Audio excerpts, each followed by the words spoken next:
suivre sur www.actuties.com. Aujourd'hui, nous sommes là encore avec un invité spécial dans notre émission Débat en ligne. Nous invitons aujourd'hui l'ancien président du Conseil régional de Thiès, qui est Serigne Babacar Diop. Donc, on va laisser le soin de se présenter à nos chers lecteurs, internautes, entre autres. Merci beaucoup de vous présenter. Ou bien, qui est Serigne Babacar Diop? Merci Omar.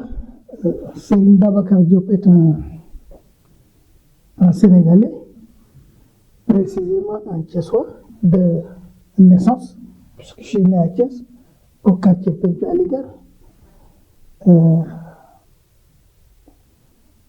J'ai fait une partie de mes études à Thiès, exactement au lycée Malissi, où j'ai obtenu mon bac en 1982. Année à laquelle aussi j'ai commencé mes études à l'université de Dakar. Année aussi toute particulière, puisque c'est en celle-là que j'ai commencé à militer au Parti démocratique sénégalais, parce que je voulais voter pour Maître Wade à l'époque, qui devait aller aux élections face au président Abdou Diouf, qui avait hérité du Sénégal des mains de feu le président Léopold Sédar Senghor. Tout le monde se rappelle les élections épiques de 1978 qui avaient opposé le président Wade, Maître Abdoulaye Wade au président Senghor, dont les résultats ont été diversement commentés. Déjà à l'époque, on disait que c'est Wade qui avait remporté l'élection. Et moi, c'est à cette année-là également que ma conscience politique s'est éveillée. Voilà, Serigne Babacar Diop, qui a commencé à faire de la politique pendant ses années d'étudiant, qui a continué, qui a cheminé avec le président Wade jusqu'en 2000. Donc, à l'époque, on votait à partir de 21 ans. En 78, je n'avais pas l'âge de vote, mais en 1983, le compte était bon. Et j'ai commencé à voter pour Wade, j'ai commencé également à m'activer politiquement au niveau du PDS. Grâce à mon grand-père, ou mon grand-oncle, Mamor Ndiaye Sarr, qui était président de la fédération départementale PDS de Linguère et qui avait influencé une bonne partie de notre famille, parce que c'était un des plus grands militants, mais aussi un des plus grands admirateurs de Maître Abdoulaye Wade. Il aimait à dire lay du moromu gars yi lay moo leen mën, et c'était sa conviction. Voilà, dafa bari xam-xam, et c'était vrai aussi.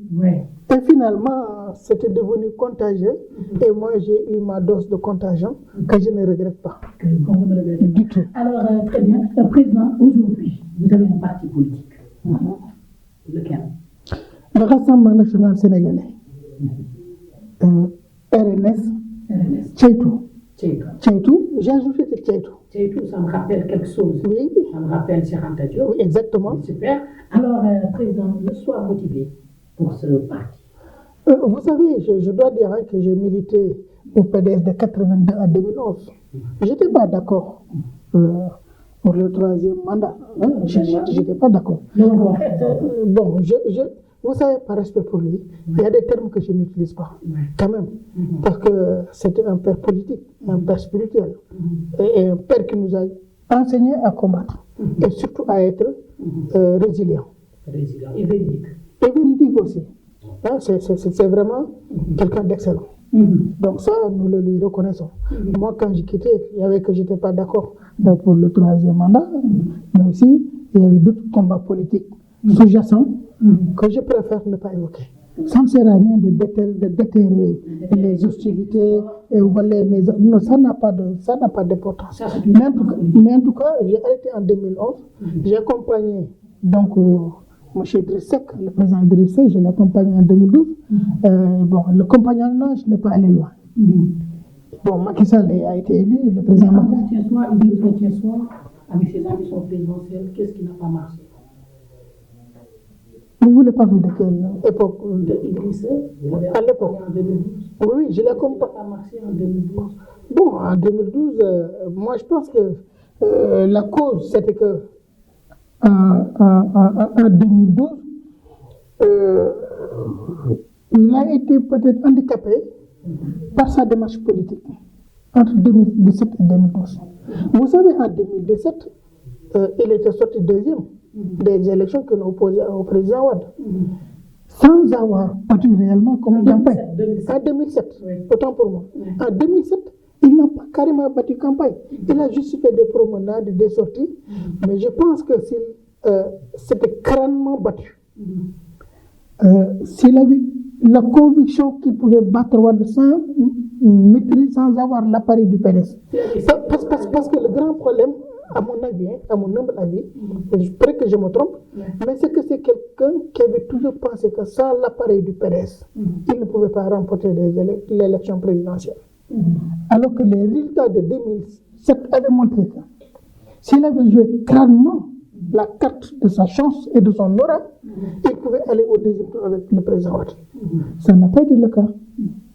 Les Sénégalais, par leur comportement habituel, chaque fois qu'ils jugent que quelqu'un est une victime, ils ont tendance à aller vers lui. Et plus de paix et de justice. Voilà, et plus de paix, exactement. Alors, il s'était fâché pour lui, compte tenu donc de tous les déboires qu'il a eu dans son compagnonnage avec Wade, car lorsqu'il a quitté la primature, qu'il a été ensuite emprisonné et tout ça, les Sénégalais étaient en colère pour lui. Et en 2007, ils l'ont montré.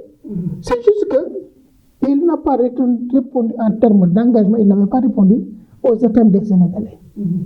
En 2007, donc, il est devenu pratiquement le numéro 1 de l'opposition. Parce qu'il était venu deuxième. Alors, s'il avait gardé cette position-là, en 2012, les carottes auraient été cuites pour le PDS et pour sa victoire. Malheureusement, entre 2007 et 2012, il y a eu tellement de vases entre lui, ses rencontres, les accords, les désaccords, les rencontres, les négociations et tout ça, et les ententes, les mésententes, que finalement les Sénégalais quand même ont commencé à se douter et à croire que vraiment lui, c'était un fils de Wade qui ne pouvait pas se séparer du père politique. Et finalement, le fait que le président Wade également ait tenu un propos qu'il a suivi en disant bon, c'est moi qui avais promis, mais je retire ma promesse. Je préfère essayer de formuler ça en français pour atténuer un peu les choses. Et que aussi les Sénégalais ne voulaient pas d'un troisième mandat. Tout cela avait fait que l'association de son image à celle de Wade qui devait partir, parce qu'un président de la République, en tout cas moi je suis musulman, croyant, et je pense que tous ceux qui sont croyants, quand même, ont l'intime conviction que c'est Dieu qui met un président à sa place. C'est Dieu qui porte l'homme au pouvoir. Le pouvoir, voilà, il met qui il veut sur le trône et il l'en fait partir au moment où il veut. Alors, le président Wade devait partir, c'était un décret divin. Il ne pouvait rien, il devait partir. Et quand on doit partir et qu'on le comprend, le départ est moins difficile. Mais sinon, on ne le comprend pas, alors plus on s'arc-boute et plus le décret divin s'impose. Et ça peut conduire même à la disgrâce. Et là, ça devient la volonté populaire. Et ça devient la volonté populaire. Et d'ailleurs, il y a un dicton latin qui le dit. Vox Dei, Vox Populi. La voix du... non, Vox Populi, Vox Dei. La voix du peuple et la voix de Dieu. Alors, en 2012, c'est ce qui est arrivé. Maintenant, Macky Sall s'est affirmé. Et il a eu l'intelligence d'éviter tout ce que le peuple sénégalais reprochait à Idrissa et de faire tout ce que le peuple sénégalais attendait d'Idrissa. Donc lui, pratiquement, Idrissa a travaillé pour lui. C'est vrai que ce n'était pas un mollasson qui n'a rien fait. Il s'est beaucoup investi. Il s'est battu avec courage et engagement. Il faut le lui reconnaître. Mais en tout cas, il a surfé sur les erreurs d'Idrissa qu'il a carrément évité. Et aussi, il a fait tout ce que les Sénégalais voulaient Idriss Seck et que malheureusement, il n'avait pas fait. Il n'avait pas fait. Alors, très bien, président Babacar Diop. Alors, vous avez été directeur de cabinet du président Macky Sall. Qui était l'homme? Qu'est-ce qu'il a fait du Sénégal? Quelle est aujourd'hui votre appréciation? Vous savez, vos collègues font vite d'associer un peu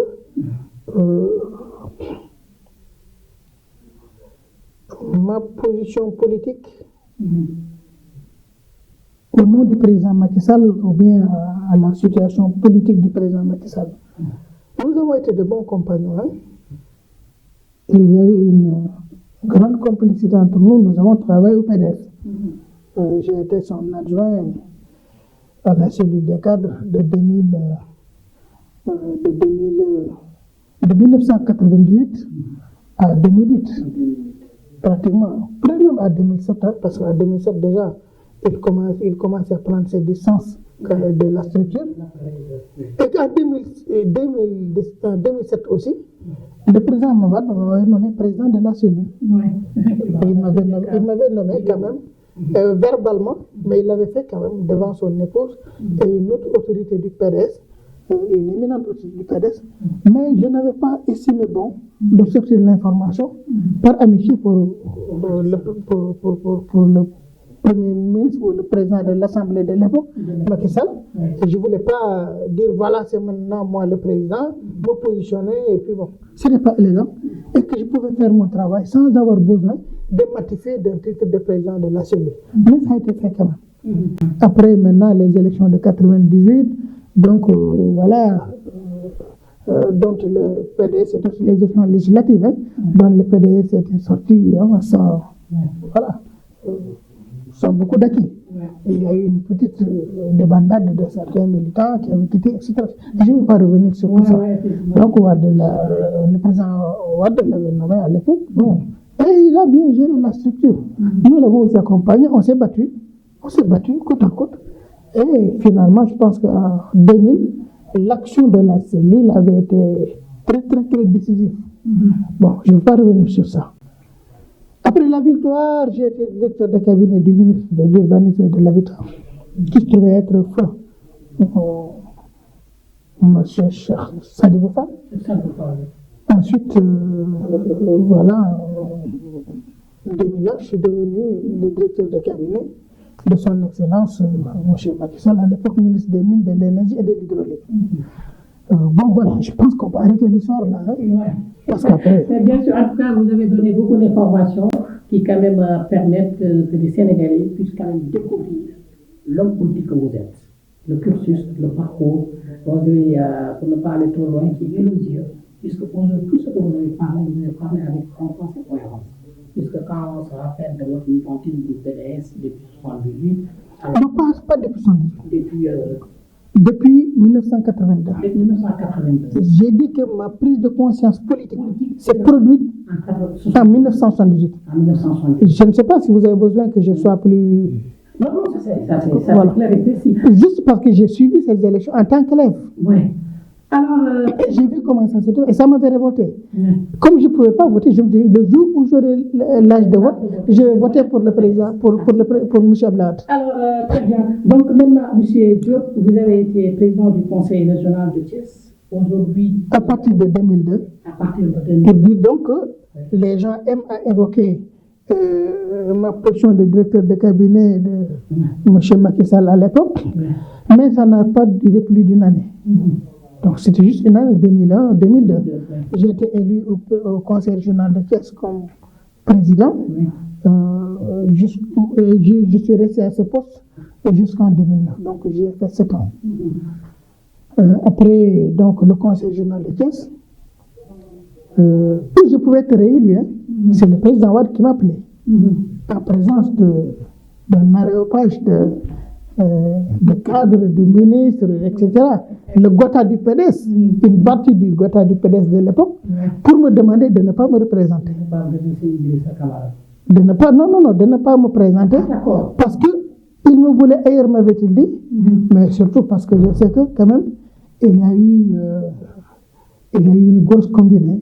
Et il y a eu beaucoup de gens qui s'étaient mis, parce que pour certains, il était hors de question que juste un deuxième mandat au conseil régional. C'était hors de question. Il y avait même des gens de Thiès qui disaient tout sauf Serigne Babacar, parce que c'est une position qui nous donnait énormément de liberté. Tu es élu pour 5 ans, tu ne trembles pas pour une nomination. Moi, je n'ai jamais tremblé pour une nomination. Parce qu'il faut se... Bon, c'est vrai. Et je me souviens tout le temps de cette belle phrase de feu. Mon père est guide religieux, guide confrérie, Cheikh Ahmed Tidiane Al Maktoum. Il disait souvent, à propos d'un apophthegme qui était devenu populaire, il faut se contenter de ce qu'on a. Il disait, se contenter de ce qu'on a est trop ordinaire pour se justifier devant l'admirable principe de ce que l'on veut. Il le disait. Se contenter de ce que l'on a est trop ordinaire pour se justifier devant l'admirable principe de ce que l'on veut. Certes, et je suis d'accord avec lui. Mais il y a des moments aussi où parfois se contenter de ce que l'on a est la manifestation d'une certaine résilience. Se suffire, pas ce, mais se suffire de ce que l'on a. Moi, je me suffisais de ça. Parce que je me disais que bon, c'était un poste quand même qui me donnait un rang de ministre, ne serait-ce que du point de vue des avantages. Le même salaire que ministre, bon, vous avez les mêmes indemnités quand vous voyagez tout ça en classe affaires, en pas en première classe, en classe affaires. Donc, bon, si vraiment quelqu'un ne nourrissait pas le souhait d'avoir un gros budget à gérer avec lequel il pourrait faire de la gymnastique ou de la prestidigitation, bon, si quelqu'un n'était pas animé par ces intentions-là, ben, je pense qu'il pouvait quand même travailler honnêtement, sérieusement, sereinement à une posture de président de conseil régional. Parce que le prestigiété, et puis bon, ce n'est pas la fonction qui fait l'individu forcément, c'est l'individu qui fait la fonction. On m'a rapporté une phrase qui proviendrait d'un grand monsieur, le président Ibrahima Famara Sagna. Il a été président du Conseil économique et social. Il aurait dit, par lui dire, en ce qui me concerne, qu'il n'y avait pas de grand ministre, mais qu'il n'y avait pas de grand ministère, mais qu'il y avait de grands ministres. Voilà. Il aurait dit qu'il n'y avait pas de grand ministère, mais qu'il y avait de grands ministres. Et si on porte un regard sur son cursus, on se rend compte que c'est quelqu'un qui a toujours élevé les positions qu'il occupait. Quand il était directeur général quelque part,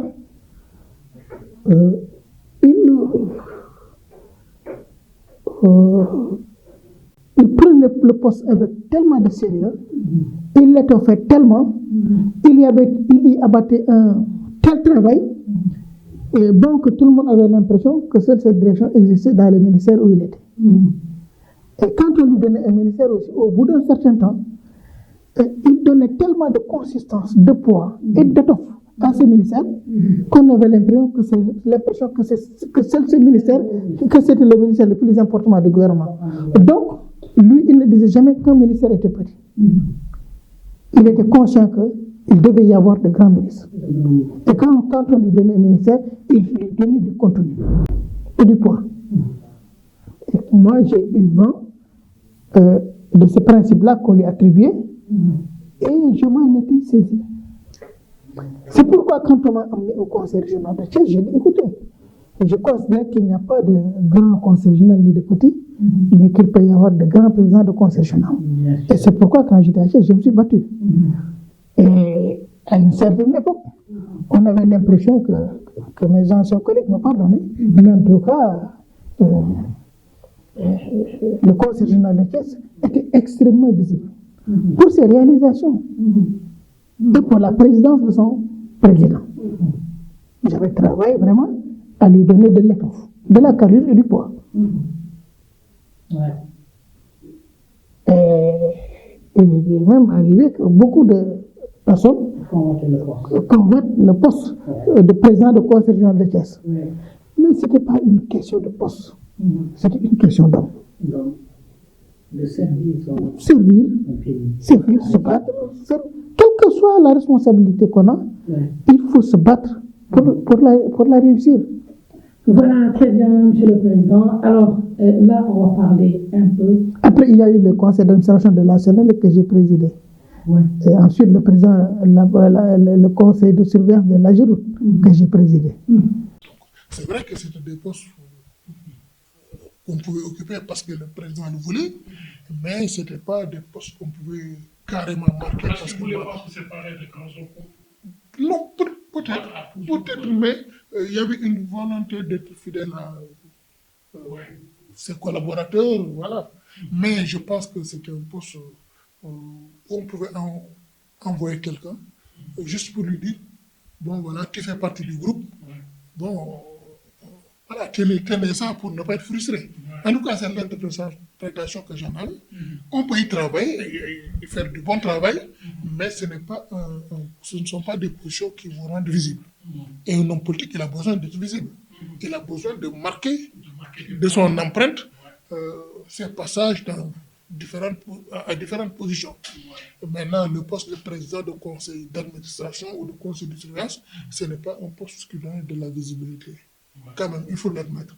Mais néanmoins, c'est quelque part où on peut travailler parce que c'est un poste d'encadrement en rapport avec tous les membres du conseil, d'accompagnement et de conseil au directeur général.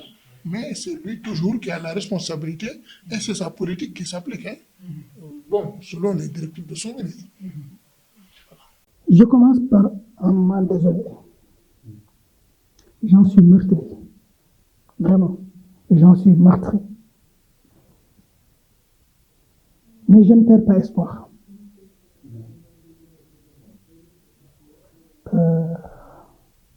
Je sais que c'est un problème qui peut se régler. Mais par une volonté politique claire, nette et assumée. Je ne le dis pas à la charge des ministres, mais à la charge du système. mais à la charge du système. Parce qu'aucune politique économique réelle n'a jamais été mise en place depuis le début, depuis l'indépendance. La preuve, c'est devenu une tautologie, un lieu commun. Vous interrogez n'importe qui, il va vous dire, il va même vous réciter ça, qu'en 1960, le PIB du Sénégal était supérieur à celui de la Corée du Sud. Peut-être même de l'Arabie Saoudite, des pays du Golfe. Jusqu'en 1960, jusqu'à ce que la découverte du pétrole, c'était de grands espaces désertiques où on avait implanté des tentes, ça et là. Avec des oasis. Alors, en 2023, le Sénégal est parmi les pays les plus pauvres du monde. Si on avait développé une politique économique rigoureuse, juste et productive, aujourd'hui le Sénégal ne serait pas dans la situation où il est. Par contre, on a toujours eu des ministères, j'ai dit, il faut que la nuance soit bien saisie. Je ne suis pas économiste, mais j'ai été formé en une phrase en économie. Une phrase qui me vient d'un ami, professeur d'économie à la faculté. Nous étions ensemble à l'université. Il finissait son cursus, ça veut dire qu'il venait d'avoir sa maîtrise d'économie. Moi, je venais d'arriver. Une fois, je lui dis, écoute-moi, je regrette de n'avoir pas suivi des cours d'économie. Il me dit, non, ne t'en fais pas. Chaque jour, tu fais de l'économie. À commencer par madame ou par les bonnes dames qui sont à la maison. Ça m'a fait réfléchir. Et je me suis dit à lire des ouvrages en économie, à être moins crispé, moins frileux par rapport à certaines notions économiques. Sans être allé loin quand même, j'ai essayé de comprendre. Le ministère de l'économie, il produit des richesses. Il fait en sorte que le pays ait de la plus-value. Que le pays s'enrichisse. Mais un ministère de l'économie qui n'enrichit pas le pays, ce n'en est pas un. Même si on nomme un ministre de l'économie et des finances. Par contre, on a toujours eu des ministres des finances. Lui, il s'occupe de l'avoir, il s'occupe des recettes, il concocte un budget avec son ministre délégué, il concocte un budget qu'on exécute. Les recettes maintenant, d'où proviennent-elles? Essentiellement de taxes. Parce que les différentes industries qui sont au Sénégal, depuis les indépendances, personne n'a pu vous dire leur impact dans l'économie sénégalaise. Nous avons essentiellement des industries extractives, mais qui ne nous apportent rien. Alors, les accords qui sont faits pour l'installation de ces industries, comment on les a jusque-là conduits? Je n'en sais rien. Mais je doute qu'ils aient été une seule fois profitables à notre pays. Le Sénégal devait être enrichi par toutes ces industries extractives qui sont dans notre pays. Parce que les matières extraites sont toutes de grande valeur. Ça enrichit les investisseurs. Si ça les enrichit, si cela ne les enrichissait pas, ils n'allaient pas rester. Mais nous, on a tire que des emplois.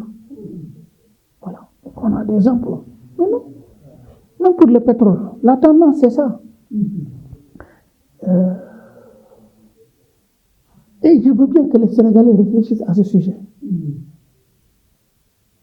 On a des ministères des Finances qui collectent de l'argent à travers des taxes directes ou indirectes. Parfois, le gouvernement fait pression sur la direction des douanes, parfois sur la direction des impôts et domaines, parfois même sur la direction de la comptabilité et du trésor, qui assure les dépenses. Mais aussi, je vais les écorcher un peu pour avoir subi quand même de leur part une grosse injustice.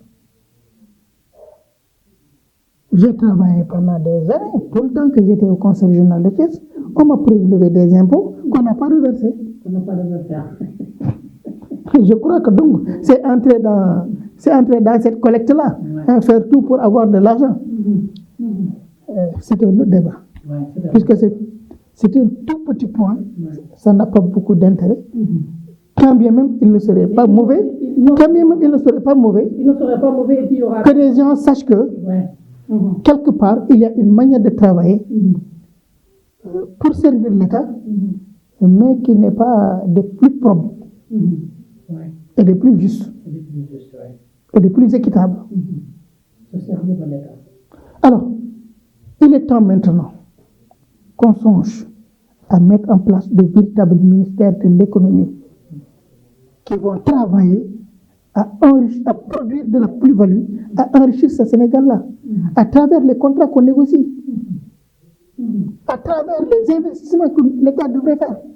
On dit, bon voilà, pour négocier avec les grands pétroliers, on est obligé d'accepter leurs conditions parce que nous ne pouvons même pas financer un puits de pétrole.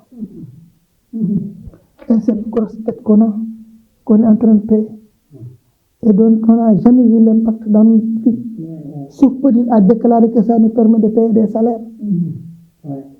Combien de milliers de milliards le Sénégal doit-il aux institutions financières internationales? Quel est maintenant l'impact de tout cela dans notre économie? Est-ce que ça nous a permis de faire des investissements pertinents qui permettent de produire des richesses?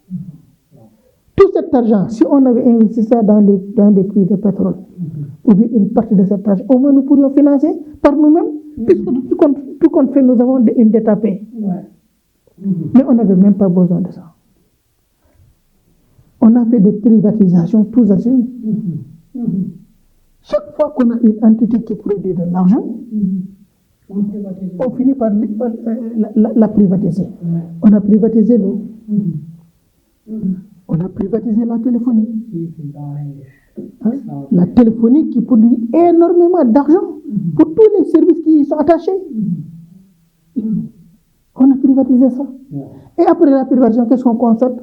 Que ce sont des Sénégalais qui font tout le travail. L'argent est là et des gens viennent emporter tout. Nous, on n'en tire qu'une peau de chagrin. Des salaires et quelques maigres dividendes. Je crois qu'il est temps que tout cela s'arrête. C'est pourquoi moi, avec mes amis, mes proches, mes frères de parti, nous avons choisi de créer un parti nationaliste. Les intérêts de la nation, s'il nous était donné d'en avoir l'opportunité, seraient pris en charge sans concession. Et c'est pourquoi nous avons ajouté le nom Tchaïtou. Et nous renvoie à Cheikh Anta Diop. Pas seulement. Un parti. Parce que son parti, il l'appelait le Rassemblement National Démocratique. Nous, le nôtre, c'est Rassemblement National Sénégalais. Ils sont bien nationalistes. Mais ce qui m'intéresse, c'est le rassemblement. Il faut rassembler.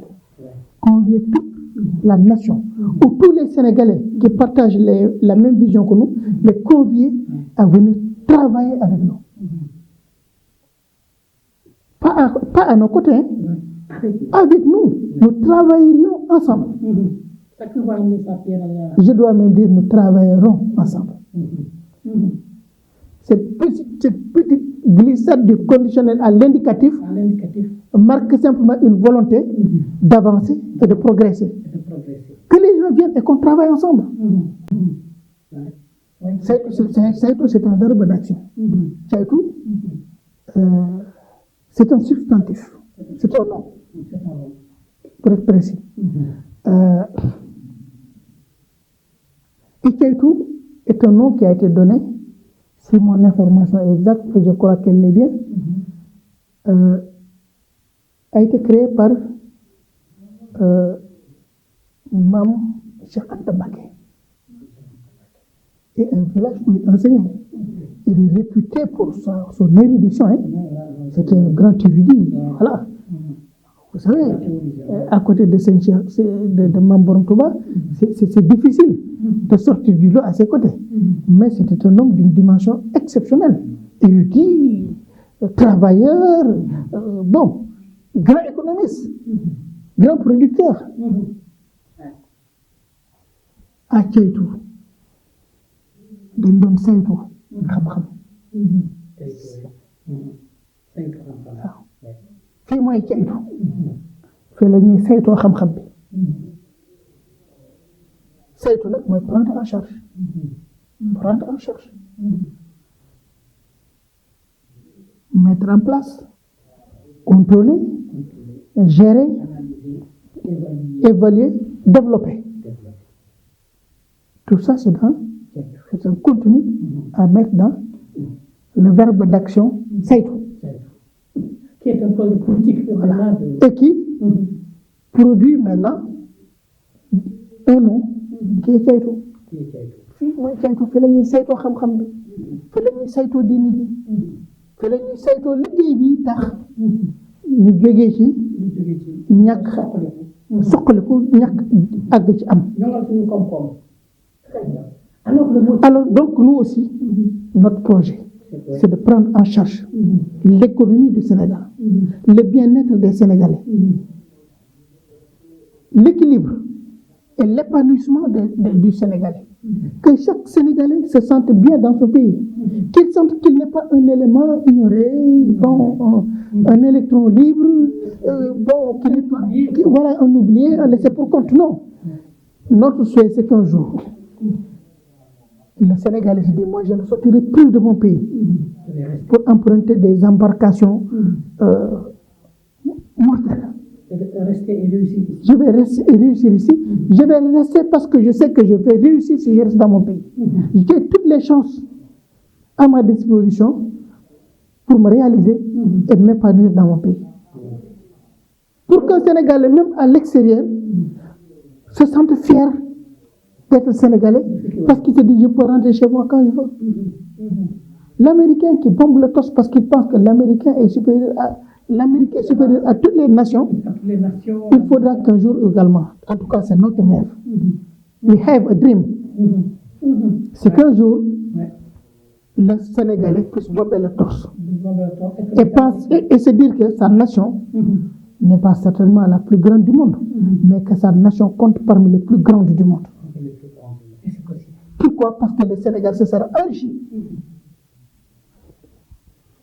Parce que le Sénégal aura su bien gérer ses richesses. Parce que le Sénégal est déjà riche. C'est immensément riche. Et c'est une honte. Et c'est une honte. C'est une injure.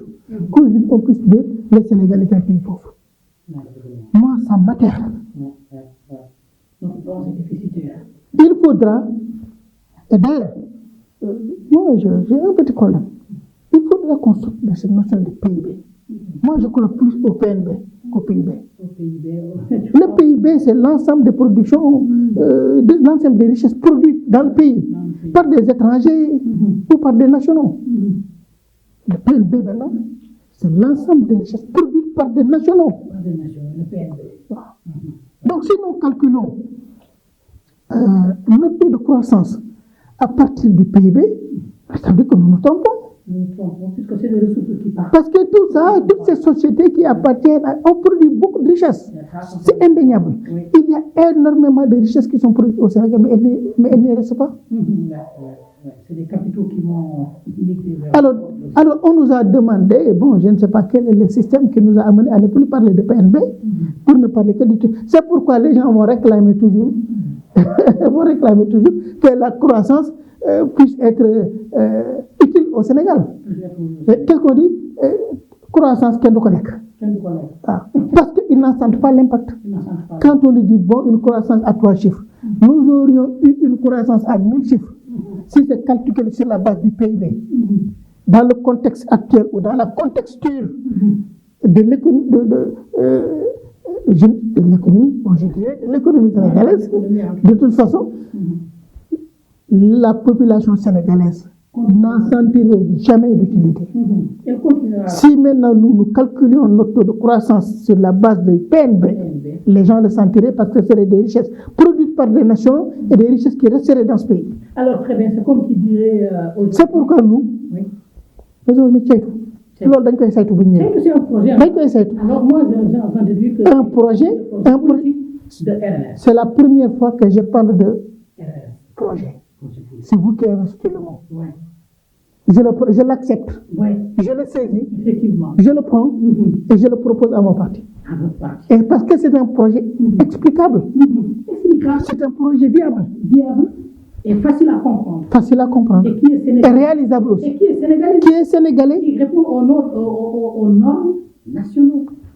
Absolument. Mais c'est ça. Alors, très bien. Tout à l'heure, on a parlé la croissance, on ne la masse pas. Effectivement, il y a beaucoup de gens qui ont parlé de terre, des infrastructures. Parce que la croissance n'est pas à nous. C'est nous. Nous ne pouvons pas la manger. Elle est mangée, mais ailleurs. Voilà, très bien. Merci beaucoup, Président. Je rappelle, nous sommes toujours dans cette émission Débat en ligne avec le président du RNS, qui est le Rassemblement national sénégalais, Tchaïtou. Alors, nous allons parler un peu de cette crise qui sévit aujourd'hui, l'Afrique de l'Ouest, je veux dire, avec la CEDEAO. Toutes mes excuses. Il y a eu une petite omission. Vous m'aviez interpellé sur la migration, le phénomène migratoire. La migration, mais oui. Je disais que je la déplorais. Vraiment. Que j'en étais malheureux. Au plus haut point. Parce que voir les jeunes Sénégalais tellement désespérés qu'ils en arrivent à dire Barça ou l'au-delà. Barça. C'est extrêmement grave. Barça ou la mort. Sortir du pays, aller en Europe ou mourir. Quand l'alternative repose sur ces deux termes, ça devient absolument grave. Ça veut dire qu'ils ne nourrissent plus le moindre effort par rapport à ce que le pays, le moindre espoir par rapport à ce que le pays peut leur apporter. Il n'y a plus de lueur d'espoir dans leur pays. Alors que, aujourd'hui, le Sénégal est un pays jeune. Quand vous comptez, j'attends les résultats du dernier recensement. Il faudra qu'on nous dise combien de Sénégalais nous sommes, mais dans ce nombre de Sénégalais, combien de jeunes nous avons. J'imagine, je peux présumer que le taux de jeunes sera faramineux. Alors maintenant, quand cette grande masse qui forme la population sénégalaise en arrive à sentir un tel désespoir qu'elle pense que son salut se trouve ailleurs, malgré toutes les richesses dont le bon Dieu a voulu nous doter, je pense qu'il y a de grandes questions à se poser. Et je disais tout à l'heure, paraphrasant un grand homme que tout le monde connaît, I have a dream. Et mon rêve, moi, c'est qu'on en arrive à ce que les Sénégalais ne veulent plus sortir de son pays, parce qu'il a tout ce qu'il lui faut sur place. Parce que tout est organisé en sorte qu'il n'ait pas besoin d'aller même au Cap-Vert qui est à côté d'eux. A fortiori maintenant. Et je disais que j'avais de l'espoir. Vous savez, de grandes choses peuvent se jouer sur une toute petite chose. Il suffit qu'un petit changement se produise, qu'une volonté politique inattendue survienne, que des gens engagés, des gens qui aiment ce pays, des gens qui ne pensent pas à leur personne, mais qui pensent à leur nation. Il suffit que cela se produise pour que les choses changent radicalement et de but en blanc. Il y a quelques années, il y avait le phénomène des boat people. Je ne sais pas si vous vous en souvenez. Les boat people qui quittaient la Chine pour aller en Amérique, en Europe. Et quand les Chinois arrivaient en France, nos amis français, nos très chers amis français, parfois ils savent avoir la langue, je ne dirais pas de vipère, mais la langue tellement piquante. Quand un Chinois arrivait, il l'appelait Shintok. Le Shintok. Aujourd'hui, on dit les Chinois. L'expression Shintok est du vocabulaire occidental français. Vous allez à Lafayette, vous ne voyez que des vendeuses chinoises. Parce que ce sont les touristes chinois qui viennent acheter les produits les plus chers. Qui viennent acheter des grandes marques d'habits, de parfums, de tout ce que vous voulez. Alors c'est tellement vrai que finalement, ils mettent au niveau des différents comptoirs des Chinois et des Chinois. Parce que ce sont les acheteurs aujourd'hui. Ce sont les grands bourgeois, ce sont les nouveaux riches et les grands riches qui viennent acheter les produits de marque. J'espère qu'un jour, à ces comptoirs-là, on verra des Sénégalais, on verra des Africains, parce qu'ils seront devenus les grands riches du monde. Parce qu'en fait, en réalité, nous sommes les plus riches. Malheureusement, nous sommes les moins sérieux dans la gestion de ce que Dieu a bien voulu nous donner. Et il faut que ça s'arrête. Il faut qu'il y ait des gens qui osent dire aux autres, vous venez investir chez nous, mais dans nos richesses. Vous investissez dans le pétrole, il nous appartient. Vous investissez dans le phosphate, il nous appartient. Vous investissez dans le zircon, il nous appartient.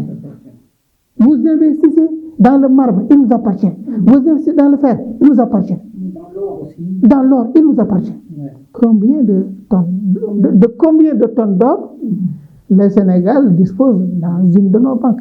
Si tant est que nous en ayons une. Ouais. On peut vous dire qu'il y a plus de 6 000 tonnes d'or qui sont stockées par le Trésor public français. Nous, combien de tonnes d'or avons-nous stockées? Ou bien nos tonnes d'or sont stockées là-bas? Ben, qu'on nous dise, Ça, c'est une question. si nous avons des tonnes d'or stockées en France, ben, qu'on nous dise combien elles font. En tout cas, avec aujourd'hui cette nouvelle approche, on devait dire africaine, hein, par rapport aujourd'hui à la crise au Niger, qui parle de son uranium entre autres, le divorce entre la France, aujourd'hui la France est inquiétée, ce sont l'histoire africaine qui a quand même été là au dos. Aujourd'hui, l'Afrique de l'Ouest traverse une crise. Et cette crise a même poussé la CEDEAO à déclarer la guerre, même si on ne pas c'est vraiment dimanche qui vont aller en guerre contre le Niger. Pourquoi? Des poussistes aujourd'hui ont envahi le Mali, le Burkina. Aujourd'hui, quel est aujourd'hui le sentiment de M. Diop? Comment pardon? Mais je crois que c'est une grosse erreur.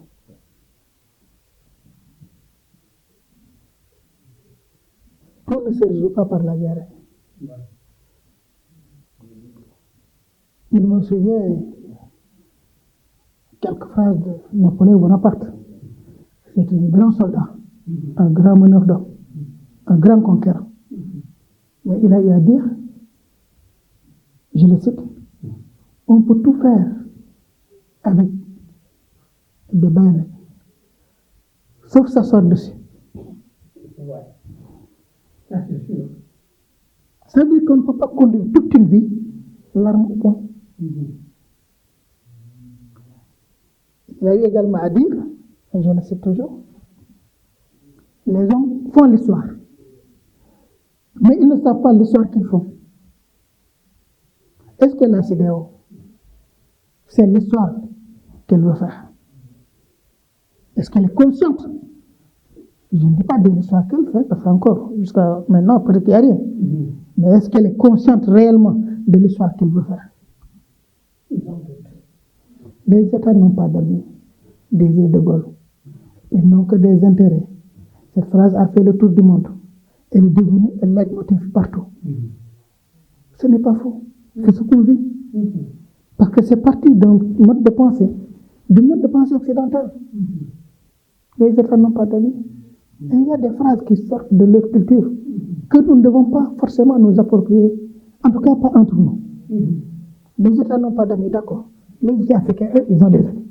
Maintenant, si c'est avec les autres États, nous pouvons ne pas avoir d'amis. Nous pouvons ne pas avoir comme amis, c'est les autres. Mais nous, entre Africains, nos États doivent être amis. Womini lupus. L'homme est un loup pour l'homme. Ça nous vient de la civilisation romaine. Pourquoi l'homme doit être un loup pour l'homme? Nos ancêtres nous ont dit, l'homme est le remède de l'homme. Je voudrais que ces États-là travaillent à être des hommes qui soient le remède de l'homme. Je pense qu'il faut mettre en avant la discussion, la négociation. Nous avions des sociétés qui s'appuyaient sur une gestion monarchique. Mais nos rois étaient toujours prêts à mourir pour leur nation. Évoquez-les tous. Parlez de Béhanzin. Parlez de Béhanzin. Parlons de Lat-Dior. Parlons d'Albouri. Nous avons eu un modèle de société juste, je ne dirais pas démocratique, avec Thierno Souleymane Ba. Il nous a proposé un modèle de société qui nous aurait permis de vivre dans la droiture, dans la justice, dans l'équité et la stabilité.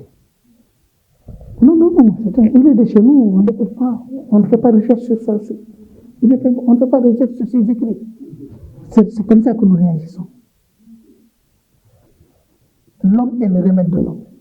Moi, je pense que c'est ça que nous devons mettre en avant. Imaginez que la CEDEAO parvienne à ce qu'une partie des États la composant se mettent en guerre contre 3 États du même groupe, dont nous ignorons le niveau d'armement, en tout cas en ce qui concerne actuel. En ce qui concerne le Mali, on ne sait pas. Mais considérons aussi que malgré tous les problèmes qu'il a vécu jusque-là, je crois que l'actuel président du Burkina a fait peut-être 1 an de présence, mais que le Burkina est le front de dire quelqu'un qui attaque le Niger, nous le considérerons comme quelqu'un qui nous a attaqué. Toute attaque serait une forme de guerre. Une forme de guerre contre le Burkina. Je pense que s'ils ont ces 2 pays, s'ils ont le front de sortir ces mots-là, il faut qu'on se souvienne d'un dicton wolof.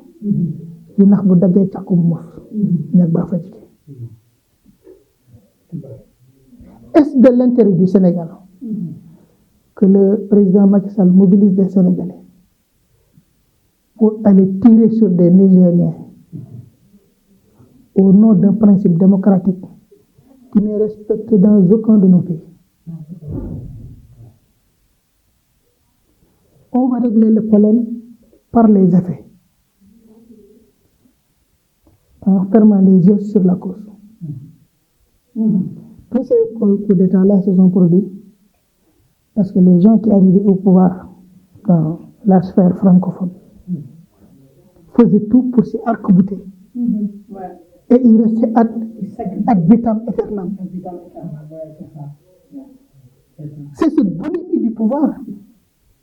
Ce sont les coups d'État constitutionnels qu'on en soit réalisés, soit essayé de réaliser, qui sont la cause de tous ces coups d'État-là. Quand les gens en viennent à avoir la conviction que leur population, leur peuple ne se libéreront jamais de suppos, pour utiliser un mot qu'on utilisait dans nos années de jeunesse, avec les les trucs, des suppos de l'impérialisme, pour sortir des réminiscences. Quand on a à la tête de ces pays des gens qui servent plus des intérêts mal cernés pendant des décennies et des décennies, et qu'on en vient à constater que les peuples africains ne sortent pas de la misère, et que les présidents se battent au nom de la démocratie pour rester là où ils sont, qu'on organise des élections truquées pour se pérenniser au pouvoir.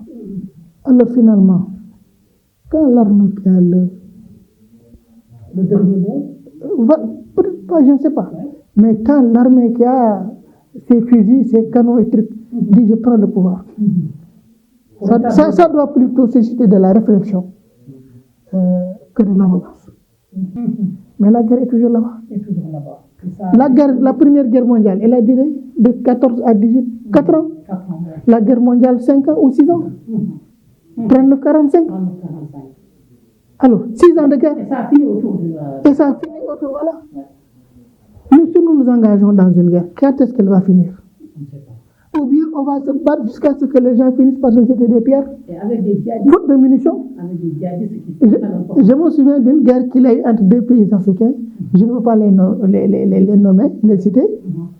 Mais il semble qu'au bout de 3 jours de bataille, les 2 armées ont fini par chercher des melons à se jeter les uns les autres, faute de munitions. Et le combat, c'est ça, faute de combattants. Ou bien le combat, c'est ça, faute de munitions. Nous allons nous engager dans une guerre qui ce sera faute de munitions, ou bien faute de combattants, parce que nos armées se seront décimées. Et c'est l'Afrique qui va en pâtir. Et c'est l'Afrique qui va en pâtir. S'il devait y avoir une guerre contre le Niger, je suis sûr que ce ne serait pas la guerre des Africains. Est-ce que le Sénégal et les autres pays de la CEDEAO se sont jamais souciés des famines qui se sont produites au Niger? Est-ce qu'on n'a jamais lancé un mouvement de solidarité pour aider les Nigériens? quand la famille s'est installée chez eux, est-ce qu'on l'a fait pour un autre pays? Est-ce qu'on a mutualisé des forces pour lutter contre le djihadisme? Chaque fois que les djihadistes s'engageaient dans un pays et décimaient les populations, les autres croisaient les bras. On attendait la force de l'Europe, de l'Occident, Voilà. ou des Nations Unies. Alors, quand ce pays est déstabilisé, les djihadistes vont se retrouver ailleurs.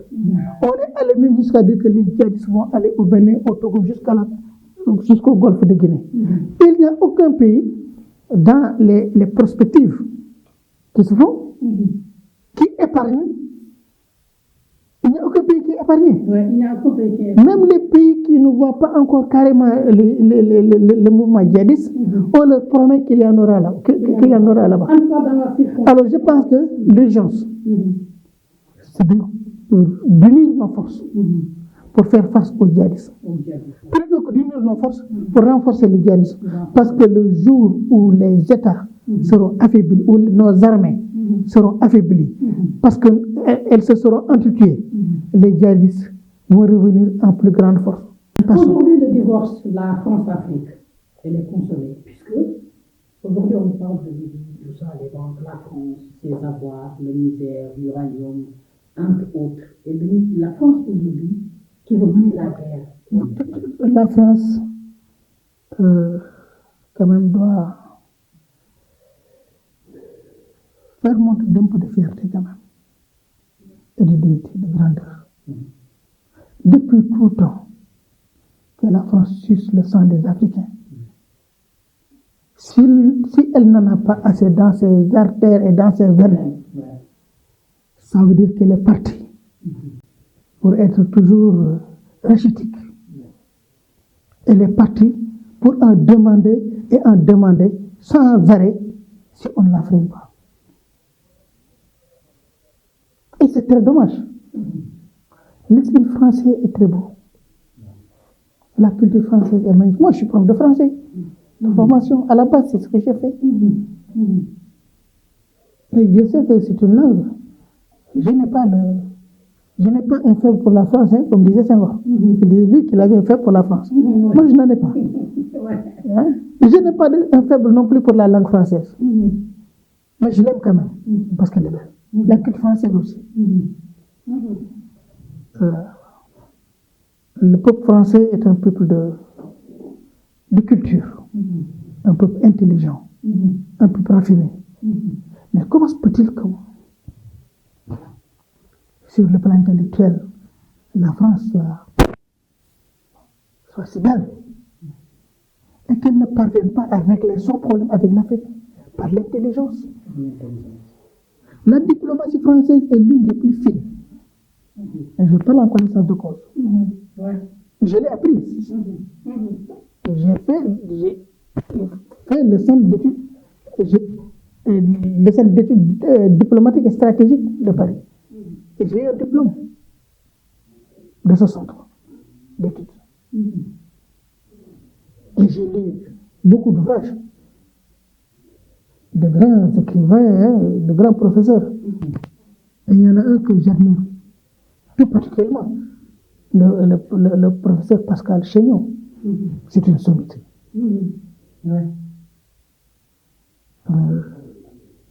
Le groupe de professeurs qu'il y a au CEDES est un aréopage de grands intellectuels qui font des analyses que semblent ignorer les différents gouvernements français. Ils ont tout dit, hein. Ils se sont penchés sur l'Afrique, sur les relations avec l'Amérique, sur les grandes politiques américaines, sur les échecs des États-Unis à travers le monde, en Irak, en Afghanistan, etc. Ils ont écrit sur tout, et de manière très pointue. Ils ont écrit sur la France-Afrique, les relations entre la France et l'Afrique, la diplomatie française qui est boiteuse aujourd'hui, et qui ne prend pas en compte les grands changements mondiaux. L'Afrique est entrée dans la mondialisation à une vitesse supersonique. Et ça, les Français refusent de l'admettre. Quand les jeunes disent qu'ils veulent un partenariat gagnant-gagnant, mais ça veut dire qu'ils ont purifié leur cœur de toute haine, de toute rancune, de tout ressentiment. Ça veut dire qu'ils ont accepté que parfois les hommes font l'histoire sans savoir l'histoire qu'ils font. L'Afrique l'a accepté. Mais l'Afrique n'acceptera plus d'être la vache laitière de qui que ce soit. Et c'est un minimum à accepter, à admettre. C'est un minimum auquel la France et l'Europe doivent se soumettre. Les aides empoisonnées, les aides mortifères, on n'en a plus rien à faire. Quand j'entends dire que bon, chaque année, le Niger bénéficie de 2 milliards d'euros, mais combien de milliards d'euros le Niger perd-il dans l'exploitation qu'il subit depuis des décennies, ou bien même depuis plus d'un siècle? Quand même. Alors je pense donc qu'il est temps que les gens s'arrêtent, que la France ait l'intelligence et l'opportunisme, parce que le mot opportunisme n'est pas toujours négatif. C'est juste savoir saisir les opportunités. Il faut que la France sache saisir les opportunités du moment. Avant de se faire rejeter partout, il faut qu'elle accepte de faire amende honorable. Il faut qu'elle arrête de se dire, bon, nous sommes une puissance. La France est une nation forte, puissante. Par rapport à qui? Par rapport à quoi? Elle est puissante par ses richesses minières? Non. Elle n'a aucune ressource. Sauf, elle est riche de son agriculture, certes, sans plus. De ses arts, ses lettres, sa science, etc. Son industrie, peut-être. Mais elle n'a pas le même type de richesse qui peut se faire. Elle n'a pas le type de richesse qui peut faire vivre son économie, qui peut faire marcher ses industries. Il faut donc qu'elle accepte que nous vivions de ce qui nous appartient. Elle peut venir investir, elle peut venir travailler avec nous. Elle peut venir faire des gains. Mais même Poutine. Elle peut venir faire des gains, mais pas venir racler tout ce que nous avons.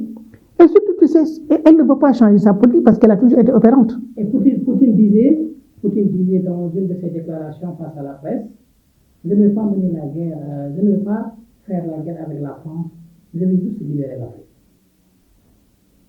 Si je libère l'Afrique, la France est morte. Malheureusement, je ne sais même pas si je dois dire malheureusement, en tout cas, s'il réussissait ce projet,